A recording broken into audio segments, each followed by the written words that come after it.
আসসালামু আলাইকুম। প্রিয় গাইস কেমন আছেন? আশা করি ভালো আছেন। আমরা যারা ফেসবুকে কাজ করি, আমাদের ভিডিওতে, স্ট্যাটাসে অনেক সময় ছবিতে বিভিন্ন ধরনের ইস্যু আসে, কপিরাইট আসে। তা আমরা এগুলি অনেক সময় ডিলিট করার জন্য খুঁজে পাই না। তো চলুন দেখা যাবে আজকে খুব সহজেই দেখিয়ে দেওয়া হবে কিভাবে ছবি, ভিডিও, স্ট্যাটাস আপনি ডিলিট করবেন। তো চলুন স্ক্রিনে চলে যাই। তো ভিডিওটি শেষ পর্যন্ত দেখবেন এবং কি শেয়ার করে দিবেন। তো আমি প্রথমেই চলে যাব আমার ফেসবুক প্রোফাইলসে। ফেসবুক প্রোফাইলসে যাওয়ার পরে আমার আইডি পিকচারে ক্লিক করলাম। তারপরে এখান থেকে ভিডিও অপশানে ক্লিক করলাম।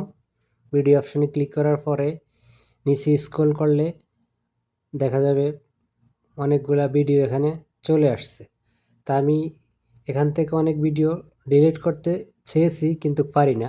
তো এখন দেখাচ্ছি না, দেখালে প্লে হয়ে যাবে, আর প্লে হলে আমার রিচের একটু সমস্যা হবে। তো আমরা অন্য ব্যবস্থা দেখব। তা আমি থ্রি ডটে ক্লিক করলাম। থ্রি ডটে ক্লিক করার পরে আমার এখানে আসছে ম্যানেজ পোস্ট। ম্যানেজ পোস্টে ক্লিক করলাম। দেখুন এখানে আছে ফিল্টার। ফিল্টারে ট্যাপ করলাম। ফিল্টারে ট্যাপ করার পরে আমার এখানে আছে টুডে। টুডে অপশানে আপনি ক্লিক করবেন। তারপরে আপনার সামনে এইভাবে একটা ক্যালেন্ডার আসবে।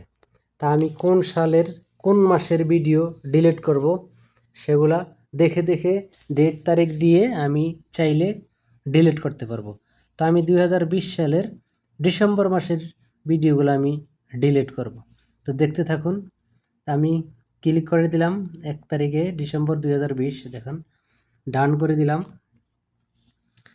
এবার আমার সামনে ডিসেম্বরের সবগুলা আপলোড করা চলে আসবে।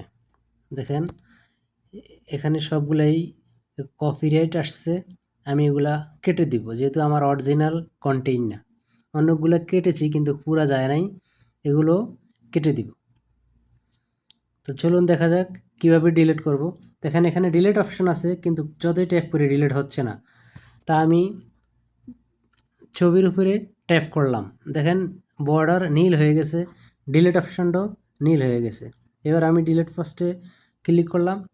ডিলিট পোস্টে আবারও ক্লিক করলাম। দেখেন খুব ইজিভাবে ডিলিট হয়ে যাচ্ছে, খুবই সুন্দর, ইজি। দেখেন ডিলিট হয়ে গেছে। এবার চাইলে আমি এই ভিডিওটা ডিলিট করব। তা আমি এখানে ট্যাপ করলাম। ট্যাপ করার পরে নিচে ডিলিট অপশানে ট্যাপ করলাম, আবারও ডিলিট দিলাম, আবারও ডিলিট পোস্টে ক্লিক করলাম। দেখুন